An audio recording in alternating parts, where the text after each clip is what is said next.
Maine's top election official removes Trump from 2024 ballot. CNN Politics. Maine's top election official has removed former President Donald Trump from the state's 2024 primary ballot, in a shock decision based on the 14th Amendment's insurrectionist ban. Maine Secretary of State Shenna Bellows paused her decision pending a potential appeal in state court, which Trump's team said they intend to file. The decision makes Maine the second state to disqualify Trump from office, after the Colorado Supreme Court handed down its own stunning ruling that removed him from the ballot earlier this month.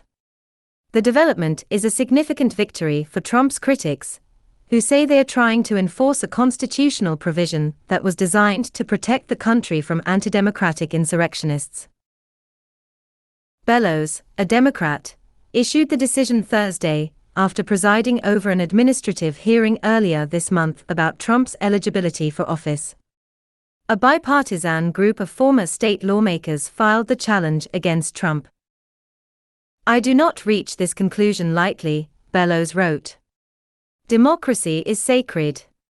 I am mindful that no Secretary of State has ever deprived a presidential candidate of ballot access, based on Section 3 of the 14th Amendment.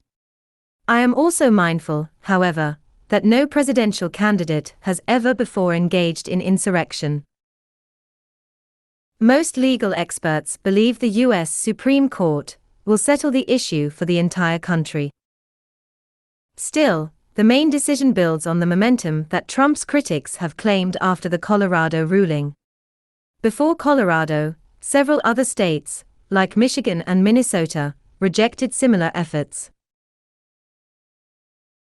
Ratified after the Civil War, the 14th Amendment says American officials who engage in insurrection can't hold future office. But the provision is vague and doesn't say how the ban should be enforced.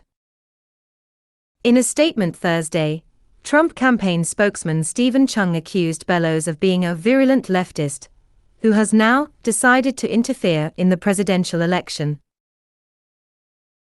Democrats in blue states are recklessly and unconstitutionally suspending the civil rights of the American voters by attempting to summarily remove President Trump's name from the ballot, Chung said. In her decision, Bellows concluded that she has a legal obligation to adhere to the 14th Amendment's insurrectionist ban and remove Trump from the primary ballot. "The oath I swore to uphold the Constitution comes first above all, and my duty under Maine's election laws is to ensure that candidates who appear on the primary ballot are qualified for the office they seek," she said. Explaining her reasoning, Bellows wrote that the challengers presented compelling evidence that the January 6 insurrection occurred at the behest of Trump and that the U.S. Constitution does not tolerate an assault on the foundations of our government. The record establishes that Mr. Trump, over the course of several months and culminating on January 6, 2021, used a false narrative of election fraud to inflame his supporters and direct them to the Capitol to prevent certification of the 2020 election and the peaceful transfer of power, Bellows wrote. "I likewise conclude that Mr. Trump was aware of the likelihood for violence and at least initially supported its use, given he both encouraged it with incendiary rhetoric and took no timely action to stop it." Bellows leaned on the Colorado Supreme Court decision issued earlier this month that removed Trump from that state's ballot.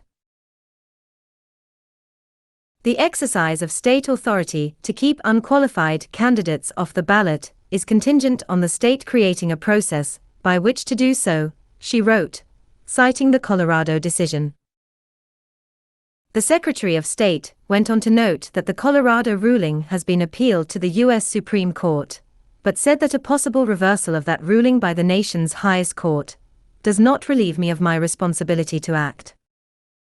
Maine Secretary of State says January 6 was an insurrection.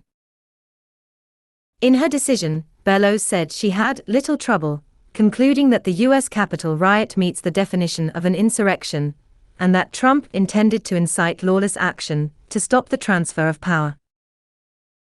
On that day, Bellows wrote, a large and angry crowd entered the Capitol, and assaulted the Capitol Police officers charged with defending it, vandalized and stole property, and ransacked offices. She added that the members of the mob were organized behind a common purpose: to prevent by force the certification of the results of the 2020 presidential election that was scheduled to occur in the halls of Congress that afternoon. Echoing the opinion of the Colorado Supreme Court, Bellows said Trump spread lies of election fraud to inflame his supporters and direct them to the Capitol to prevent the peaceful transfer of power. The weight of the evidence makes clear that Mr. Trump was aware of the tinder laid by his multi-month effort to delegitimize a Democratic election, and then chose to light a match, Bellows wrote. She continued, "Principles of free speech do not override the clear command of Section 3 of the 14th Amendment, namely that those who orchestrate violence against our government may not wield the levers of its power." One of Trump's key defenses in the 14th Amendment cases centers on his claim that the vague provision doesn't apply to the presidency. But Bellows rejected that argument and concluded that the history of Section 3 firmly supports the idea that it covers the presidency. In sum, the text, history, and context of Section 3 of the 14th Amendment make clear that it covers the president, and that it is a qualification enforceable by the states, she wrote. This story has been updated with additional reporting. Hannah Rabinowitz, Devin Cole and Caitlin Palance contributed to this report.